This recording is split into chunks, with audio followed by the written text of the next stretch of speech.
One of Us is a dialogue podcast profiling people in and around the Diocese of Wilmington. It also appears in writing in the print edition and online at thedialogue.org. The featured subject could be someone who works behind the scenes at your church or school, volunteers at the parish, or is a regular churchgoer or longtime parish member. Do you want to suggest a person to be profiled? My name is Mike Lang. I'm the staff writer here at The Dialogue. Drop an email to me at mlang@thedialogue.org or call 302-295-0637 if you have a suggestion for an interview subject.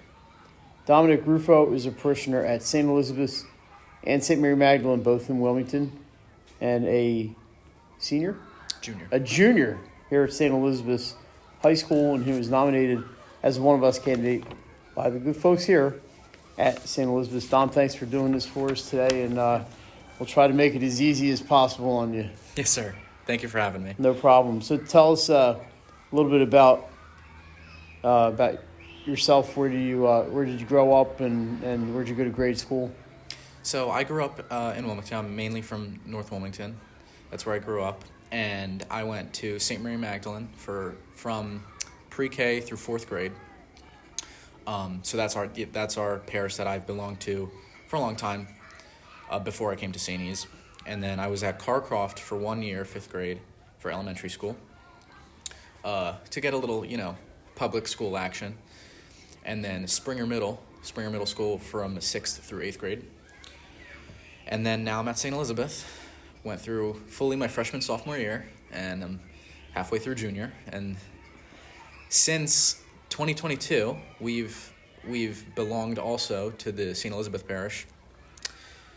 And Father Kirk with SMM and Father Roger with St. E's have both been very helpful in, communicating with the spirituality of the church.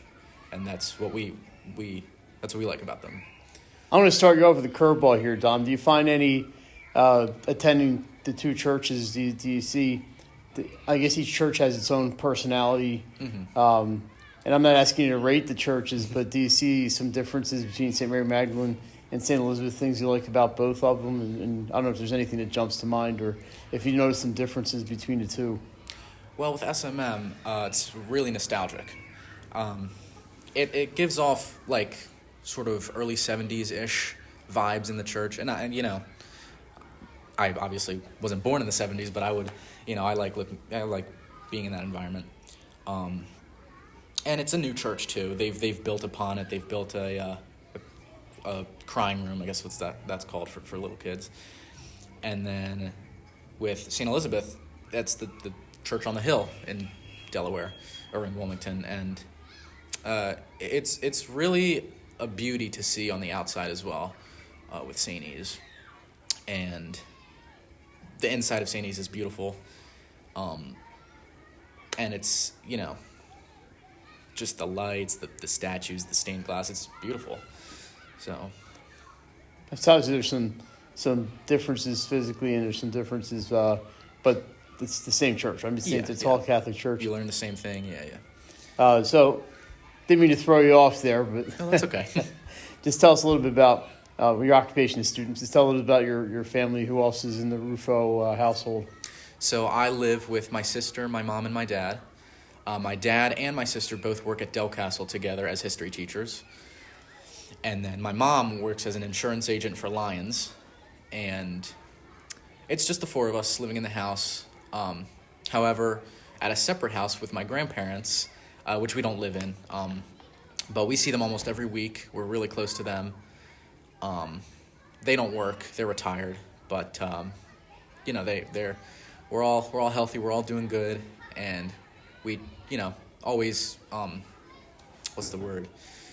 have them participate in stuff we do, vacations. And we're actually going to Seattle this summer for a wedding that we're attending. So we're taking them with us. Awesome. I'm sure they've earned their retirement. Yeah. So we'll start with the most important part of your spirituality. What would you say that is?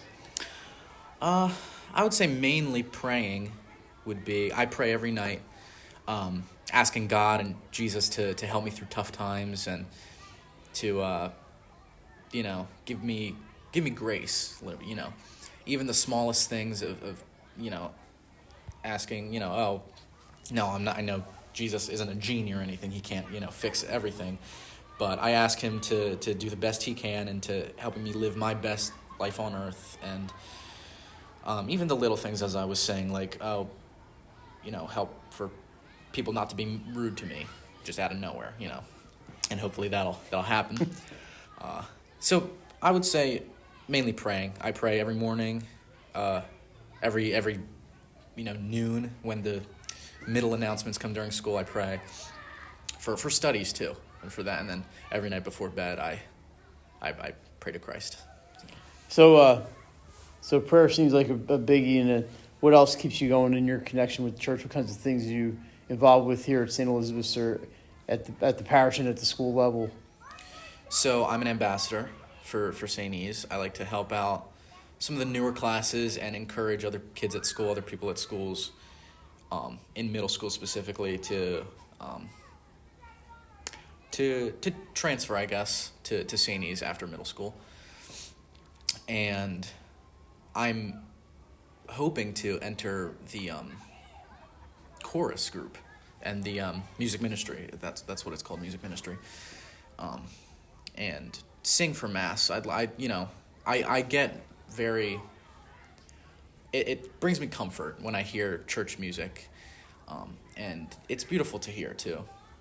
And I do a Stations of the Cross at St. Anthony's down the street. It's called Via Crucis, and I've been doing that since I was in about first grade. And we play roles. Everyone plays roles, and it's starting from Ash Wednesday to Good Friday, all throughout Lent. And this year I play the role of St. Peter, and it's gonna be a good role. Last year I was St. John. I've been Pontius Pilate's servant. I've been the blind child, or the blind man, I guess. And I'm hoping I've been a guard, a soldier. I'm hoping next year to be Jesus himself. So you've moved up the ladder at the Via Crucis, huh? Yes, yep, I have. I've been to that before. It's been around for forever. Yeah, so my parents have done it. Yeah. Yeah, so I've same director have too. attended that in the past. Mm-hmm. So you mentioned you're an ambassador here. What was it about St. Elizabeth's that attracted you here? Why did you want to be a Viking? Well, my dad and my grandmother both went here, and so did my uncle. My cousins currently go here as well. And so I kind of wanted to not only follow my dad's footsteps, but I also, when I shadowed St. E's, I really enjoyed the atmosphere. And I noticed that, people are so nice to each other. And the teachers really try their hardest to help you grasp concepts within learning and education. And that really helps me, because when I was in public school, not all the teachers really helped with that. Granted, during COVID, I was in public school, and I was the best student, staying at home in my comfort. But I was the best student, ironically. But it's really just great being here, having the teachers help you, having everyone be nice to you. Most of the people, obviously. Nobody's perfect, but yeah. So, and I like small schools as well. I like having to know everybody and knowing where I'm going. I don't get lost in this school, so which is a good thing. So yeah, that would be mainly my best parts of wanting to join the Vikings. So, well, what do you involve? You do theater?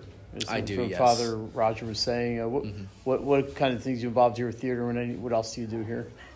So, my freshman and sophomore year, I played football, and I was tackle and lineman. And then it was freshman and sophomore year back to back. I was doing football and the play. Freshman year, we were in Anastasia. We did Anastasia, and sophomore year, it was the Addams Family, and I was Gomez. I was the lead. Well, not exactly the lead, but one of the main leads. This year, we did a fall play, Frozen, and we're currently doing Grease for the spring. And Sonny Lattieri, I don't know if you've seen Grease, but he's my... It's been a while. Yeah. I'm the Italian troublemaker, as you can say. character Sonny Latieri. So that is coming up in March or April? May. In May, okay. May, yeah. So it would be after Easter break, after we come back from Easter break. Awesome. So, Cradle Catholic, right? Yep. If you could change, I'm sure you thought about it, if you could change one thing in your life as a Catholic, what would it be? I would say... It could be nothing. Well, I mean, yeah. I would say acting the way Jesus acted when he lived. In other words, like, meaning...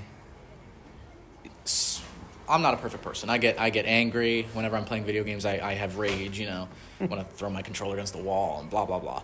But I would want more as a Catholic to be patient to others, to have, you know, compassion, and granted, I care for others deeply, you know. I don't consider myself a perfect person, but I'm very, you know, thoughtful and caring and loving to others. But I would want to be like Jesus more as well when he lived.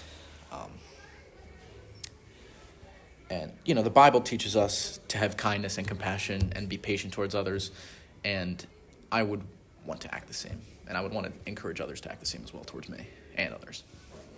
So, St. E's kind of a melting pot here. A lot of kids from different faith backgrounds. Yep. Which I find to be one of its, I think it's a really neat. One of his strengths. Yeah, I do. I like that. But I don't know if any of your friends have asked you or if you had the opportunity, but here or at the parish, there's another thing that always happens at the schools. You got bells and things. It's always a sign of life, though. You know? Yeah.